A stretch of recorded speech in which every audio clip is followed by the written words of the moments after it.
میں یہ کوشش کرتا ہوں کہ میں 24 گھنٹے کے ابھی رات میں آ جاتی ہے رپورٹ. اس رپورٹ میں آپ کو یہ ایشورنس دے رہا ہوں گورنمنٹ کی طرف سے کہ جو بھی کلپریٹ ہوا, جس میں اسٹارٹ فرام مائی سیلف, جو بھی کلپریٹ ہوا, جس کی کوتاہی ہے, ہر کسی ایک آدمی کو بھی اسپیئر نہیں کیا جائے گا, کسی کو بھی اس کو نہیں چھوڑا جائے گا. میں اب سینٹ سے سر آ رہا ہوں, ابھی یہی گفتگو ساری چل رہی ہے, زبردست وہاں پہ تجاویز آئی, مجھے نہیں پتا یہاں پر اس سے پہلے کیا, لیکن اگر جو میں جو سینس لے چکا ہوں جو اب تک کہ آپ اس ہاؤس کی کمیٹی کی بات کر رہے ہیں, تو اگر آپ نے ایم این ایس کی جوائنٹ کرا, میں بھی یہ کہہ رہا ہوں کہ سر آپ وہاں سینٹ میں بھی یہ طے ہوئی ہے بات کہ سینٹ کے ممبران کے اوپر ایک کمیٹی بنے, اور اگر آپ یہاں طے کر رہے ہیں تو میری ریکویسٹ ہوگی کہ ان دونوں کو بھی ایک کمیٹی بنا لیں, ایم این ایز اور سینٹ کے اوپر.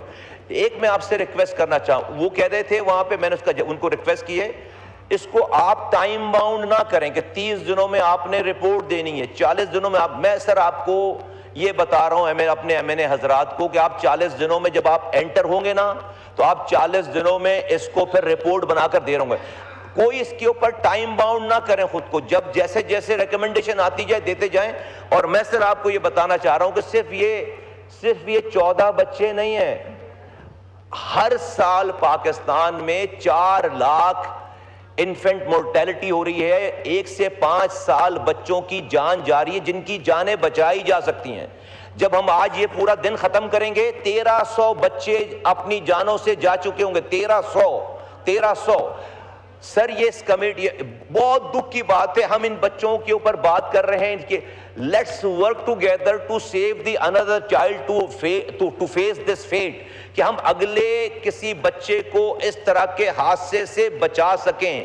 سر یہ میں تو اپنے آپ کو خود کہہ رہا ہوں, لیکن میں بھی کسی کو نہیں کہنا چاہتا کہ کب سے ہے, کیا ہے, کون کب کا آیا ہوا ہے, کس طرح آیا ہوا ہے, یہ دوسری طرف چلی جائے گی بات. میں یہ بہت قیمتی جانیں ہیں.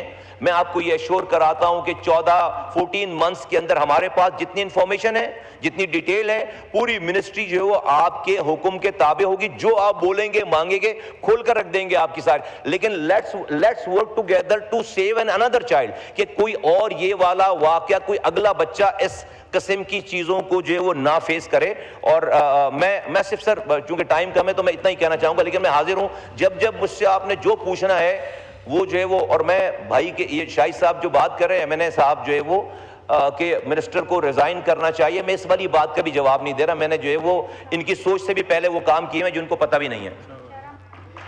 جی اعظم طاہر صاحب. سر میں صرف یہ عرض کرنا چاہتا تھا کہ ابھی سینٹ نے بھی یہ تجویز کی ہے کہ ایک special parliamentary committee chairman senate کو آتھورائز کی ہے.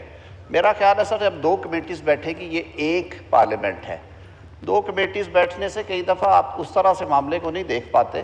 تو اس میں اپوزیشن سے میں بلکہ یہ ریکویسٹ کروں گا کہ آپ ناراضگی آپ کی اپنی جگہ پہ, لیکن آپ کمیٹیز میں آئیں. سر آپ کی ایک پارلیمنٹری اوورسائٹ ہے, اس کو بھی دیکھیں اور اپنا رول ادا کریں. جوائنٹ تجویز دے رہے ہیں کہ میں سر یہ کہہ رہا ہوں کہ may I move under the relevant rules that Speaker National Assembly in consultation with Chairman Senate may constitute a special committee which shall also not only investigate or inquire into these incidents but shall formulate proposals for ICT for future sir اس sector کے لیے.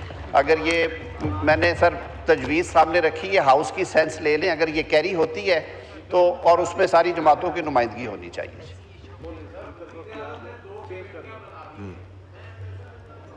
یہ speaker کو اختیار دیں کہ وہ change کرنے کا, اور یہ اپوزیشن کی طرف سے بھی یہی آیا ہے کہ پارلیمانی کمیٹی بنائیں. خواجہ صاحب نے بھی یہی کہا ہے, آپ بھی جی اعظم طاہر صاحب کا مائک. میرا صرف یہ ہے کہ the speaker national assembly in consultation میں چیئرمین سینٹ جوائنٹ 2 کمیٹیز بیٹھیں گی, اور ان کو اختیار ہوگا کہ اس میں جو ٹی او آرز میں کمپوزیشن میں جو چینجز ہے, the house also authorized to formulate or change or vary TORs and change or vary the composition. یہ ہمیشہ ہوتا ہے سر, یہ ایک ٹریڈیشن رہی ہے. Now I put the proposal to the house. All those who are in the favor may say aye. All those against may say no. I think the ayes have it and the motion is adopted. جی اعظم صاحب کا mic.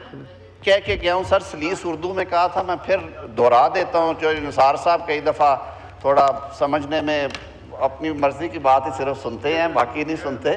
Prime minister نے صرف میں عرض کرتا ہوں سر, prime minister نے اس واقعے کی انکوائری کے لیے ایک کمیٹی بنائی ہے جو شاید خان صاحب جس کو ہیڈ کر رہے ہیں, اس میں پیمز کا یا وزارت صحت کا کوئی آدمی نہیں ہے. سر میں عرض کرتا ہوں سر, میری بات تو سن لینا. دوسری کمیٹی انہوں نے بنائی ہے ڈاکٹر اظہر کیانی صاحب, جو کہ ایک بڑے نیک نام اور نامور کارڈیولوجسٹ ہیں. ان کا بڑا رول ہے راولپنڈی. میری عرض, آپ مجھے ڈائریکٹ کریں گے یا میری بات سنیں گے؟ آپ بھائی بڑے میں عزت, آپ نہیں, آپ سبزی منڈی میں کھڑے ہیں تو خیال کریں آپ. دوسری کمیٹی بنائی ہے انہوں نے جس کا اس انکوائری سے کوئی تعلق نہیں. انہوں نے کہا ہے کہ آپ سائمنٹینیسلی پیمز ہاسپٹل کی فیوچر ایڈمنسٹریشن امپروومنٹ, وہاں پہ جو مریضوں کو سہولیات ہیں اس کے لیے مجھے 30 دن میں بتائیں کہ کیا ہونے والا ہے. اور مین وائل وہاں پہ بیٹھ کے, اس میں 4 اور ڈاکٹرز ہیں, ایک ڈاکٹر اور ہیں, ایک فلینتھراپسٹ ہے, ایک ریٹائرڈ سول سرونٹ ہے, ایک وکیل ہیں, لیگل ایکسپرٹ ہے. انہیں کہا ہے کہ آپ ایک ورکنگ پیپر تیار کر کے دیں کہ فیوچر میں کیا ہونا چاہیے. ان کا اس انکوائری سے کوئی تعلق نہیں ہے. میں نے دوبارہ کلیئر کر دیا ہے, 2 الگ الگ کمیٹیز ہیں. And this is all about, آج رات تک امید ہے انٹرم رپورٹ آ جائے گی. اس کے بعد جو ایکشنز کرنے ہیں انشاءاللہ حکومت کرے گی. وی آر ڈٹرمنڈ کہ ہم نے اسے ایک ٹیسٹ کیس کے طور پہ لیا. بہت شکریہ. شکریہ. In exercise of the powers conferred by Clause 1 of the Article 54 of the Constitution of Islamic Republic of Pakistan, I hereby prorogue the National Assembly session summoned on Monday, the 17th August 2026 on the conclusion of its business. President Asif Ali Zardari. قومی assembly کا اجلاس جاری ہے. وفاقی وزیر قانون اعظم نذیر تارڑ کی جانب سے اظہار خیال کیا جا رہا تھا. انہوں نے کہا کہ وزیر اعظم نے سانحے کی تحقیقات کے لیے کمیٹی بنائی ہے.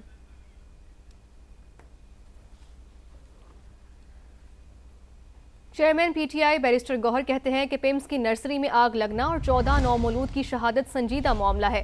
اس پر ایک آزاد انکوائری کرا کر ذمہ داروں کو قرار واقعی سزا دی جائے. انکوائری میں اس چیز کو جانچا جائے کہ کس نے دروازہ لاک کیا, کس نے بچوں کو بند رکھا, ہنگامی الارم کیوں نہیں تھا, اور ساتھ ہی آگ بجھانے کے لیے لوگ دیر سے کیوں پہنچے, ذمہ دار کون ہے, قوم کو آگاہ کیا جائے. آگ لگنا اور وہ بھی ہاسپٹل میں, اور وہ بھی ایک نرسری میں جس میں بچوں کی شہادتیں ہوئی ہیں, یہ بہت بڑا سیریس ایشو ہے. یہ سیاست اور پوائنٹ سکورنگ والا نہیں ہے. اس میں سیریسلی دیکھیں, ایک راستہ رپورٹ دیکھیں. اس میں ضروری نہیں ہے کہ آپ سیکٹری کو پہ مشتمل ایک انکوائری بنا لیں. آپ ایک انڈیپینڈنٹ انکوائری بنا لیں جو اس باتوں کی تہ تک پہنچے کہ کس نے غلطی کی, اور جس نے بھی غلطی کی ان کو قرار واقعی سزائیں دینے چاہیے. کس نے یہ بچوں کو بند رکھا, کس نے دروازے کو لاک کیا, جو الارم ہے وہ الارم کیسے نہیں بجا, لوگ کیوں دیر سے پہنچے, لوگ کیوں ڈیوٹی پر نہیں تھے. بہت سیریس ایشوز ہیں, ہمارے بچوں کا سوال ہے. اور اس کے ساتھ ایسے اقدامات کرنے چاہیے کہ فیوچر میں ایسی چیزیں بالکل نہ ہو. یہ کہیں بھی ہو سکتی ہے, کسی بھی ہاسپٹل میں ہو سکتی ہے. بارہا لوگ مرتکب ہو جاتے ہیں نیگلیجنس کے اور کرمنل نیگلیجنس کے, اور جو ہے بغیر کسی رسپانسبل لائبلٹی کے وہ نکل جاتے ہیں. ایسا بالکل نہیں ہونا چاہیے. بہت سیریس میٹر ہے اور اس پہ ایکشن لینا چاہیے.